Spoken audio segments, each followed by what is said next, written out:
everybody. I know that many of us remember meeting for the first time at Ramstein 2 years ago today for what would become this contact group. We've reached a real milestone today, and I'm honored that we've got a message to market from President Zelensky. And then we'll move into the day's agenda. And ladies and gentlemen, let me turn it over to the President of Ukraine.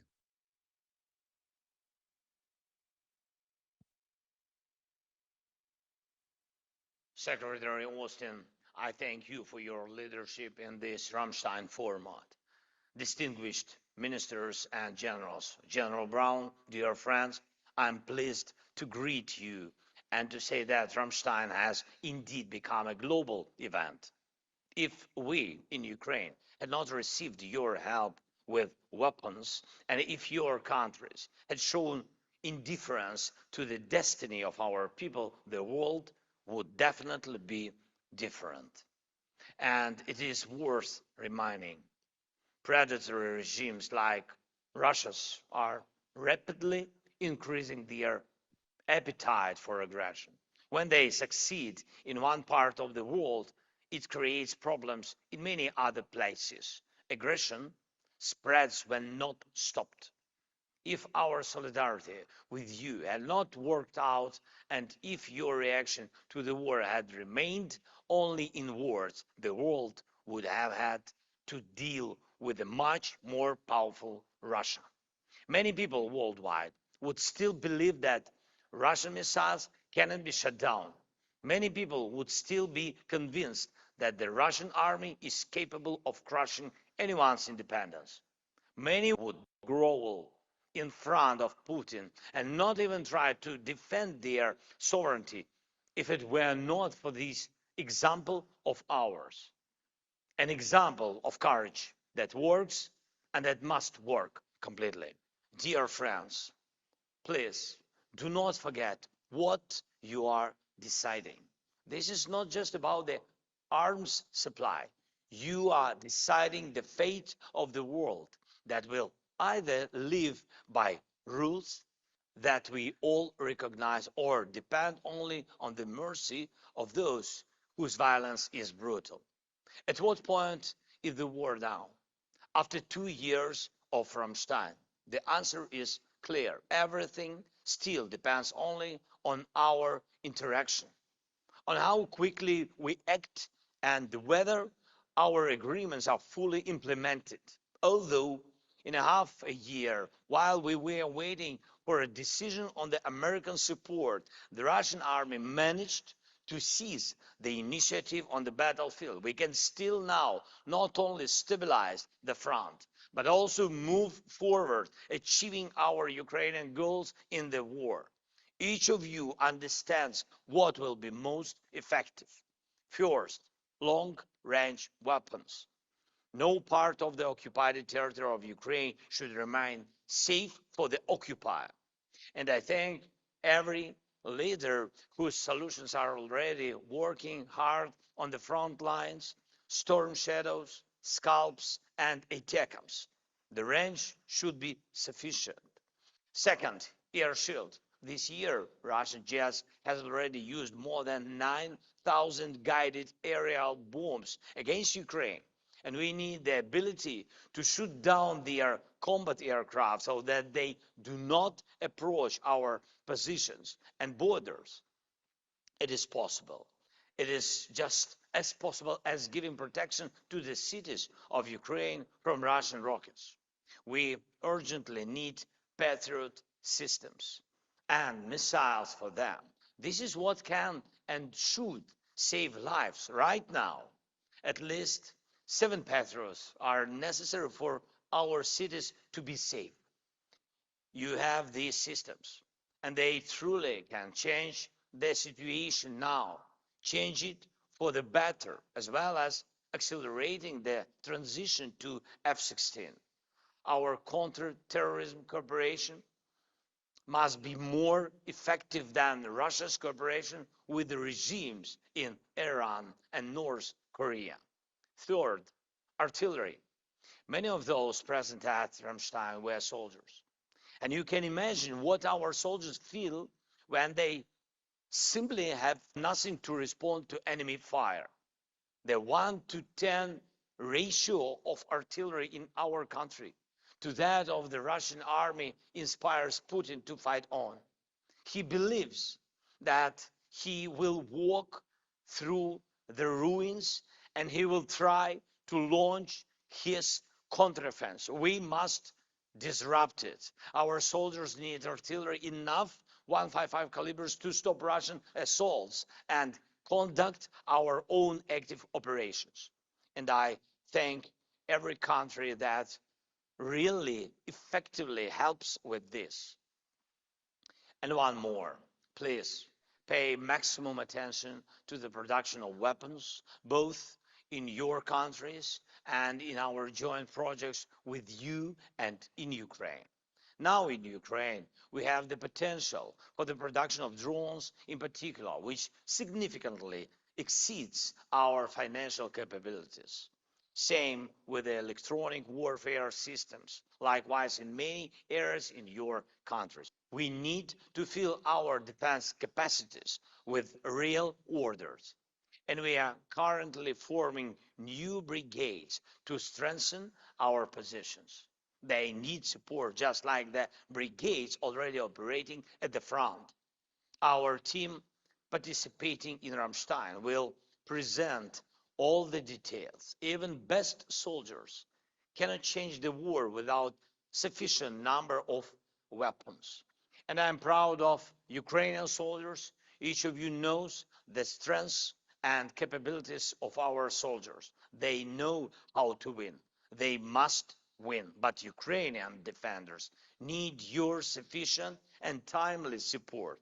Exactly what you would need to win if you were soldiers in this war. Thank you for your attention. I'm grateful for your support, and I would especially like to thank the U.S. Secretary of Defense, Lloyd Austin.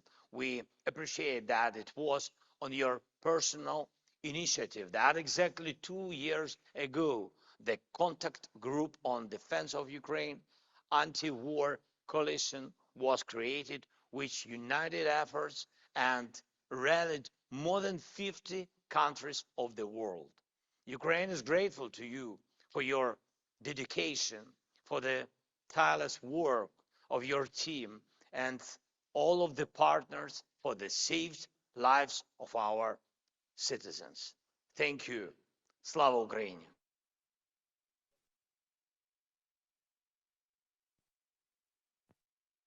Well, on behalf of the entire contact group, I want to thank President Zelensky for his inspiring remarks. Now, I know that everyone here shares President Zelensky's sense of urgency. So once again, thanks for joining us for this 21st meeting of the Ukraine Defense Contact Group. And thanks to our partners in Ukraine, Minister Umerov, General Syrski, it's good to see you again. 2 years ago today, many of us gathered at Ramstein Air Base for the very first meeting of what became this contact group. And in my opening remarks that day, I said that we're going to keep moving heaven and earth to meet Ukraine's security needs. For 2 years, that's exactly what we've done. And even at this moment of challenge, that should be a source of great pride for us all. This extraordinary coalition of nations of goodwill has held together throughout 2 years of Putin's flagrant aggression and his contempt for human rights and human decency. And over these 2 years, we've been inspired by the courage of Ukraine's troops. Just a month before our first meeting at Ramstein, Ukraine had won the Battle of Kyiv, and Ukraine was uncovering the mass atrocities committed by Putin's forces. The world recoiled at Russia's crimes in Bucha, Mariupol, and elsewhere, and Ukraine's forces steeled themselves for the fight ahead. And since then, Ukraine's troops have retaken the city of Kherson and parts of the Kharkiv region. They've taken back large swaths of the Ukrainian territory that Russia grabbed since its unprovoked invasion in 2022. And they pushed Russia's fleet to the furthest eastern corner of the Black Sea. Now, that's led Ukraine nearly return to pre-war levels of grain exports. And for 793 days now, the Ukrainian people have stood tall against the Kremlin's aggression. As I said at Ramstein 2 years ago, my Ukrainian friends, we know the burden that you all carry. And you should know that all of us have your back. And we still do. And we won't back down. This week, the United States Congress passed and the President signed into law a package that includes $60.8 billion in additional funding related to Ukraine. And Putin's aggression against Ukraine is a security problem for us all. And we must continue to tackle it together. And 2 years later, I'm not just proud, I'm determined. Now, Putin thought that he would just roll over Ukraine. He thought that Ukraine wasn't a real country. He thought that Ukrainians wouldn't fight for their democracy. And he thought that the world would just stand by. Putin was wrong on every point. He didn't count on Ukraine's resolve, and he didn't count on us, all of us. Over the past 2 years, some 50 countries from across the globe have gathered for ministerial level meetings to coordinate our urgent military assistance. And the results have changed the course of history. Over the past 2 years, the members of this contact group have committed more than 70 mid to long range air defense systems, along with thousands of missiles. We provided more than 3,000 armored vehicles, including more than 800 main battle tanks. We've given Ukraine tens of thousands of anti-tank missiles. And this year, more than a squadron of donated F-16s will start to arrive in Ukraine, along with pilots and maintainers trained by members of this contact group. And this contact group continues to step up to meet Ukraine's most urgent needs. Just look at the Czech Republic's extraordinary initiative to procure thousands of artillery shells from third countries. And the UK has announced its largest single package of equipment ever, worth approximately $620 million. Or consider Germany's bold announcement that it will donate another Patriot system to Ukraine. And today, I'm pleased to share that the United States will provide, through Presidential Drawdown Authority, another $1 billion worth of assistance, including more ammunition for HIMARS, 155 millimeter ammunition, air defense interceptors, and armored vehicles. Now, these are all testaments to our shared commitment to Ukraine's success on the battlefield. And through the contact group's capability coalitions, we now have the nimble, flexible structure to adapt to new challenges and to build up the future force that Ukraine needs for its long-term security. But we take nothing for granted.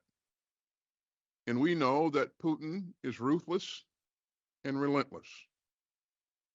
Russia is launching increasingly fierce attacks on Ukraine's critical infrastructure, including targeting its power plants. And more Ukrainian civilians are dying. So we're going to have a special focus today on boosting Ukraine's air defenses. Ukraine is in dire need of more air defense systems, and it urgently needs more interceptors.